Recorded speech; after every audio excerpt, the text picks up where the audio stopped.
Bonjour à tous, merci de me retrouver pour ce nouveau portrait consacré aux Français partis s'installer aux États-Unis ou travaillant aux États-Unis.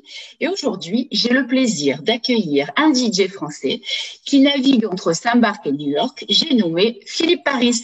Bonjour Philippe, comment vas-tu? Bonjour Cathy, ça va bien et toi, merci. Ça va très très bien, merci. C'est très très gentil de m'accueillir chez toi. Hein. Là, on voit qu'on est à la maison. Est-ce que tu À la peux maison. déjà te présenter, nous dire un petit peu ton parcours, nous raconter un peu ta vie finalement? Ok, je fais le DJ depuis 30 ans cette année, donc ça ne date pas d'hier. J'ai travaillé pendant une dizaine d'années dans les clubs en France et maintenant ça fait 20 ans que je vis entre Saint-Barth et New York. J'habite à Saint-Barth donc depuis 20 ans et travaille aux États-Unis depuis 13 ans maintenant. D'accord. Et donc, 14 bientôt. d'accord. Donc, c'est à New York que tu travailles aux États-Unis, c'est ça? Oui, depuis 13 ans de manière régulière, oui, c'est New York sur une base de un week-end par mois pour un restaurant qui s'appelle Bagatelle, dont on retrouve d'autres établissements à Saint-Tropez, Touloum, Saint-Barth et bien d'autres. Alors, donc, tu as travaillé dans de nombreux établissements, tu as mixé pour de nombreux établissements. Est-ce que tu peux nous parler en particulier de ton expérience américaine, ta vision des États-Unis, des clubs américains? Euh, alors, c'était un rêve d'abord pour moi depuis que j'ai tout gamin d'aller aux États-Unis. Vraiment, j'avais New York dans le sang avant même d'y poser le pied. Et en fait, ici à Saint-Barth, il y a une vraie connexion avec les États-Unis. Il faut savoir que 80% de notre clientèle est américaine. Donc, et sur ces 80%, il y en a aujourd'hui 60% qui sont new-yorkais. Donc, il y a une vraie connexion entre Saint-Barth et New York. Et il y a beaucoup de promoteurs de clubs new-yorkais qui viennent passer les fêtes ici à Saint-Barth ou quoi. Et donc, c'est comme ça qu'on fait des rencontres et c'est comme ça que je me suis retrouvé à mixer à New York. Et 13 ans, c'est quand même sacrément long. Comment tu expliques ta Ouais. longévité dans cet établissement en particulier? Euh, par, euh, D'abord par professionnalisme Oui, et j'imagine. aussi parce que les créateurs de cette marque et ainsi que le DJ résident, Stan Courtois, les deux créateurs Rémi et Emeric, sont des amis. C'est une sorte de famille. Voilà. C'est peut-être pour D'accord. ça que ça a tenu aussi longtemps. Et puis, ben voilà, le travail et le fait d'être sérieux et d'apporter une petite plus-value par la French Touch dans un établissement à New York. En fait. Ah oui, alors c'était justement ma question. Ma question suivante, c'était quelle est la plus-value? Est-ce que tu représentes, en étant français, est-ce que ça représente une plus-value aux États-Unis? Est-ce que ça plaît particulièrement aux Américains Ah, d'avoir un français au platine? alors, ils aiment bien, mais c'est pas vraiment une valeur ajoutée. Bien sûr, ça leur fait super plaisir de voir un DJ étranger mixer. Eux, ce qu'ils veulent, les Américains, c'est s'amuser et tout de suite. Il n'y a pas. We want fun and we want fun now. Ah So, oui, si tu leur donnes ça, ils sont heureux, ils sont contents. c'est de Voilà. Et après, l'immédiateté. comment? Ils veulent de Ouais, l'immédiateté. Voilà, ah c'est oui, eux, ils veulent s'amuser maintenant. Une fois que tu as compris ça, que tu rentres dans leur jeu, après, tu apportes ta patte, comme chaque DJ apporte sa patte. Mais oui. c'est vrai qu'à New York, il y a 13 ans, quand j'ai commencé, on devait être une team de 7 ou 8 DJ français autour de ces différents établissements gérés ou bookés par Emeric et Rémi à cette époque-là. D'accord.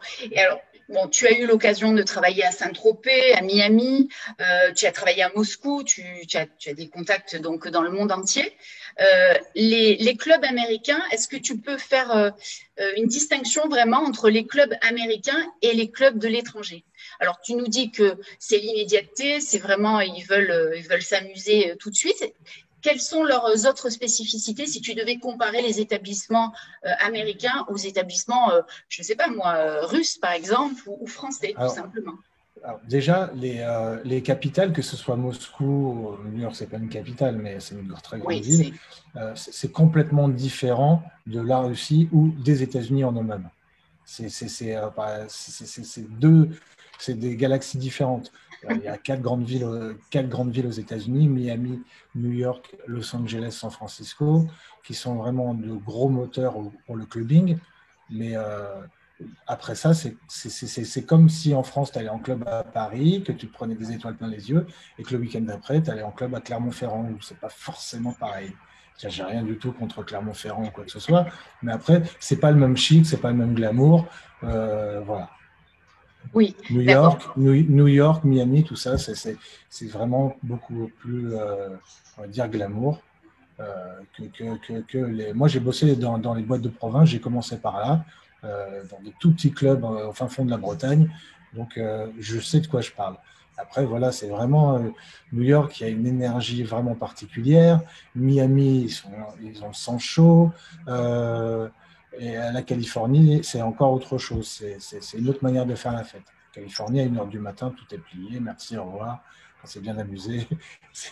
Ils ont Ah oui. vraiment une autre approche de la fête. Et c'est New York vraiment ta ville préférée de ces 4 Ouais. villes que tu viens de citer? Ah oui, vraiment. Vraiment. C'est une histoire de cœur. Et Oui. ouais, vraiment. Et un rêve Vraiment. d'enfant. Et Alors, justement, tu nous disais que c'était un rêve d'enfant. Est-ce que tu peux nous expliquer comment tu es devenu DJ? Puisque j'ai lu dans un article que ben, dès l'âge de 12 ans, tu as découvert le monde de la nuit. Bon, j'imagine que tu t'y es intéressé. Et puis, à 15 ans, tu as commencé à faire tes premiers pas. ouais. Entre tes 15 ans et aujourd'hui, voilà, quel a été ce parcours? Est-ce que c'est un parcours si tu regardes, voilà, si tu devais te regarder en arrière, là, regarder ton parcours, de quoi tu es le plus fier? Euh, de ma carrière en général, je suis hyper fier de moi parce que, comme je te l'ai dit tout de suite, je viens d'un tout petit bled et d'arriver à travailler dans des établissements de renommée mondiale comme ça, dans les grandes villes américaines, d'avoir le visa américain depuis 13 ans, tu vois, tout ça, Alors, c'est quel visa, justement? Tu peux j'ai nous un en visa parler? d'artiste. Ah, quel visa? Voilà. Ah oui, Et pour moi, c'est une grande fierté. oui, Tu c'est une vois, quand, réussite, oui. voilà, j'adore, c'est génial. Et puis, l'excitation de. Alors, la question, c'était mon parcours. Ouais, quand tu viens de Saint-Malo, que tu arrives à mixer dans des grands clubs à Miami ou aux États-Unis, bien sûr que oui, oui, ça fait. Ça te rend fier. Voilà. Je comprends. Tu peux être fier, en effet. Non, Euh, vraiment, quand j'étais gamin, moi, mes idoles, c'était des DJ américains. Donc, voilà, arriver dans leurs pas, jouer dans des clubs là-bas, et aller les écouter, tout ça, c'est des rêves que j'ai touchés et je suis vraiment content. Et tu es fier, bien sûr. Alors, Ouais, ouais. lorsque tu étais petit, tu avais sûrement une vision des États-Unis, puisque tu nous as dit que c'était ton rêve d'y aller, puis tu y es allé, effectivement. Mais on a toujours, alors des préjugés, on dirait que c'est péjoratif, mais on a une idée préconçue, on va dire, des pays, et notamment des États-Unis. Entre l'adolescent que tu étais et l'homme que tu es aujourd'hui, qu'est-ce qui différencie ta vision des États-Unis? Comment tu vois les États-Unis aujourd'hui par rapport aux rêves que tu en avais quand tu étais adolescent? Bah, honnêtement, c'est toujours c'est la même chose. Pour moi, il n'y a pas eu de différence parce que quand tu arrives à New York, tu te prends quand même une grande claque. Sans parler des gens, etc. La ville, vraiment cette énergie incroyable qu'il y a, tu te prends vraiment une grande claque et bah, tu es aussi impressionné que la première fois que tu vois ça, la skyline à la télé, etc. Euh, Tu rêves d'aller t'y et vraiment, voilà, tu te prends ça sur la tête et c'est énorme. C'est euh, c'est vraiment énorme. C'est une Non, pour claque, moi, quoi. j'ai pas eu de choc culturel. Euh, Sauf que quand je suis arrivé pour travailler aux États-Unis il y a 20 ans, je ne parlais pas un mot d'anglais. Ah, c'était ma Donc, question. ouais. C'est ma question, justement, Non, à propos de l'anglais. non, je suis arrivé à Miami il y a, en 2000, octobre 2000, pour passer 3 mois d'abord. Et puis bah, je suis resté 6 mois. J'ai commencé à travailler pour Nikki Beach, pour qui je travaille toujours 20 ans après. Et c'est une marque de club de plage qu'on retrouve à Saint-Tropez et partout. Et donc, j'ai travaillé 6 mois pour eux. Après, ils ont ouvert à Saint-Barth et moi, je venais à Saint-Barth en même temps. Donc, toute la mayonnaise a pris comme ça. Et voilà. L'anglais, c'est venu avec les années. Plus j'y allais, plus je pratiquais. Et puis, je me suis vraiment mis à cette période-là. Regarder beaucoup de films en VO pour y faire et parler beaucoup avec les gens. Voilà. Et oui, il n'y a pas de secret. Hein. Non, Quand il on n'y a est pas de immergé, on secret. n'a pas le choix. Non, non, exactement. Et puis, voilà, ça s'est bien fait. Aujourd'hui, plein de potes américains et j'adore ça. Et plein de potes français qui vivent là-bas ou d'autres qui sont repartis, malheureusement à cause de ce qui se passe en ce moment. Enfin, bref, voilà, Et si tu avais oui. un conseil à donner à un jeune garçon, une jeune fille qui aimerait devenir DJ, et notamment aux États-Unis, qui rêve, qui a le même rêve que toi, qu'est-ce que tu lui donnerais Alors, comme conseil? qu'il faut bosser, Oui, vraiment. En dehors du travail, il y a le relationnel qui est hyper important. Travailler ses poignées de main, c'est le truc logique quand tu es DJ, parce que c'est comme ça que ça ouvre les portes. Euh, et le conseil, c'est de bien travailler si tu es français et que tu vas aller travailler aux États-Unis. Alors, tu as deux choix. Soit tu y vas en touriste et tu restes, et c'est un peu chaud pour toi. Après, tu peux te marier, etc. Tu sais comment ça se passe. oui, oui.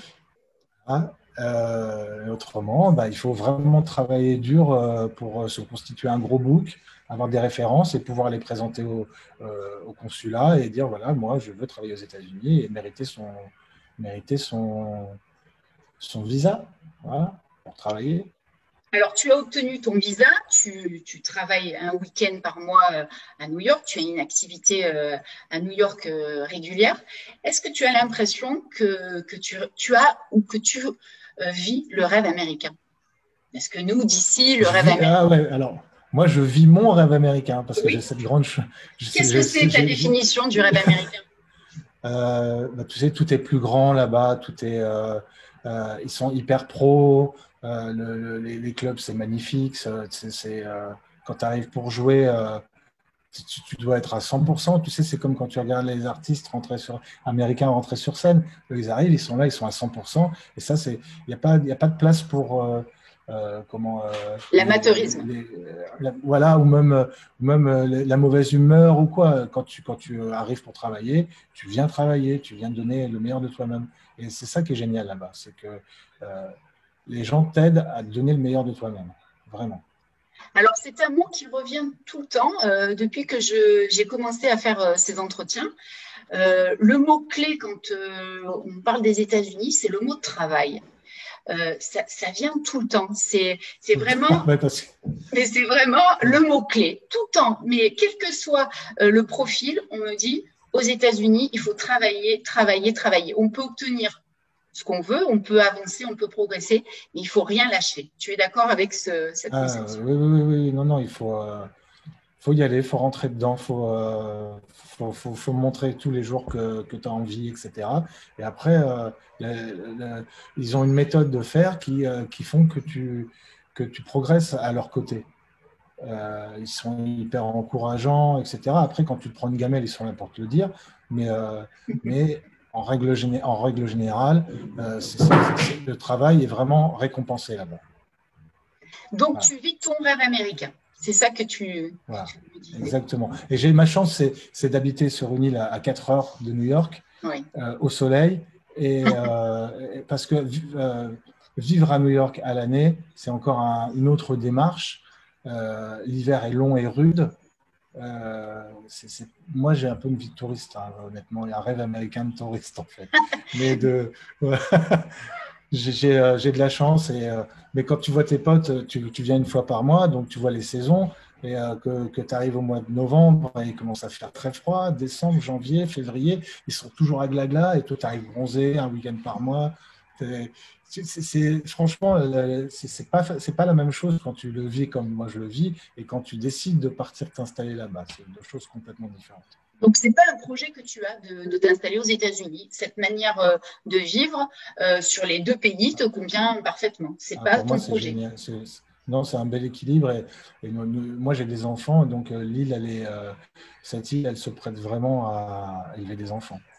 Mais mon fils, lui, il a 10 ans, il est déjà allé 10 fois à New York, donc Eh oui. il connaît bien là-bas.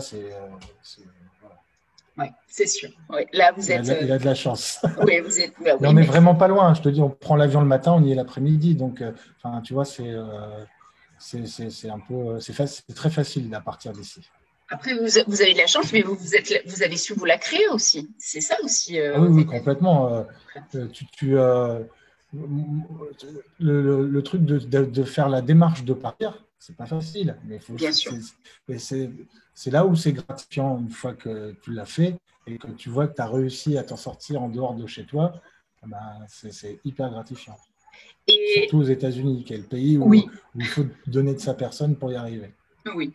Et est-ce que la France, est-ce que certains aspects de la France te manquent, la France métropolitaine? Ouais, je suis breton vraiment dans les veines et j'adore rentrer en Bretagne. Tous les ans, un mois, ça fait du bien. C'est un besoin. Oui, oui, un besoin vraiment, mais retourner y vivre pour le moment, non. Oui, non. Là, Non. tu as trouvé ton équilibre. Non, voilà, c'est génial. Vivre ici et puis pouvoir travailler aux États-Unis, c'est franchement génial. Qu'est-ce que tu as comme projet aujourd'hui? Est-ce que tu peux nous parler de tes projets quand la situation s'arrangera, évidemment? Qu'est-ce que tu envisages? Le projet, c'est de pouvoir refaire danser les gens rapidement et pouvoir continuer à aller aux États-Unis sur cette manière régulière. Voilà, pour moi, si ça peut continuer comme ça et toujours développer l'amitié que j'ai avec les New-Yorkais et les gens qui vivent et qui bossent là-bas, moi, ça me va très bien. Alors, on te le souhaite. Alors, je finis toujours mes entretiens avec la même question, donc tu ne vas pas y échapper. Est-ce que tu aurais une personnalité, ou pas d'ailleurs, quelqu'un, peut-être un anonyme, qui pour toi représente le mieux le rêve américain, qui vraiment incarne le rêve américain? Un artiste? Ouais, un artiste. Je vais tenter de dire Quincy Jones. Oui. Parce qu'il a traversé tellement d'époques, il vient de tellement loin, et sa carrière, les gens avec qui il a travaillé, tout ce qu'il a accompli, c'est un gamin qui vient vraiment des quartiers de merde de Chicago et qui a failli mourir 20 fois quand il était enfant dans la rue. Et vu la carrière qu'il a eue, les succès, les Grammy, les Michael Jackson, etc., oui. Pour moi, Quincy Jones, c'est le rêve américain. D'accord, ouais, j'y avais pas pensé. Partir d'en bas pour arriver en haut par la force du travail, voilà, c'est un bon exemple. Pour moi, c'est un bon exemple. Tu vois, et tu reviens encore à ce mot, travail, c'est vraiment, c'est le mot récurrent. Parce qu'en ce moment, je ne travaille pas, alors c'est chiant. C'est peut-être pour ça. Ouais, ça manque vraiment. Oui, et je pense que tous les mecs de mon métier, tous les DJ, là, on n'a qu'une envie, c'est que ça passe et puis qu'on puisse se remettre derrière les platines pour partager les bons moments avec les gens. C'est notre métier. Voilà. Et oui. Et c'est au sens large, hein, c'est pas. Alors bien sûr, il y a les DJ, mais il y a tous les intermittents, les artistes qui souffrent énormément de la situation. On a hâte que ça puisse. Mais comme on ne parle pas beaucoup des DJ en règle générale, et que moi j'en suis un, et ben, je me permets. Oui, mais c'est très bien, c'est l'occasion de le dire. Mais bien sûr, tu fais bien. Est-ce que tu as un site internet qu'on pourrait consulter pour mieux te connaître? Bon, là, on a eu un petit aperçu très intéressant. Est-ce que tu as. Je mettrai sur la page Facebook. Voilà. Okay. djphilippeparis.com et dessus tu as les liens sur Spotify parce que je fais des playlists pour Nikki Beach tous les mois. Oui. J'ai des mix sur SoundCloud également qui sont actualisés tous les mois. Donc voilà, si tu as envie d'écouter ma musique, c'est là. Oui, mais on va partager tout ça. On est ravis d'avoir fait ta connaissance. Merci beaucoup de m'avoir accordé cet entretien. Vraiment, merci. Et puis, à très bientôt. Si j'ai des questions, parce que parfois, j'ai des questions de followers qui s'intéressent au portrait et qui ont des questions, mais je te les fais suivre et peut-être que je te recontacterai pour que tu nous donnes des petites précisions. Merci encore. Pas de problème. Bientôt. Merci à toi. Bye bye. À bientôt. Et profite bien. Et merci à tous de nous avoir suivis et puis à très bientôt pour un prochain entretien. Bye bye.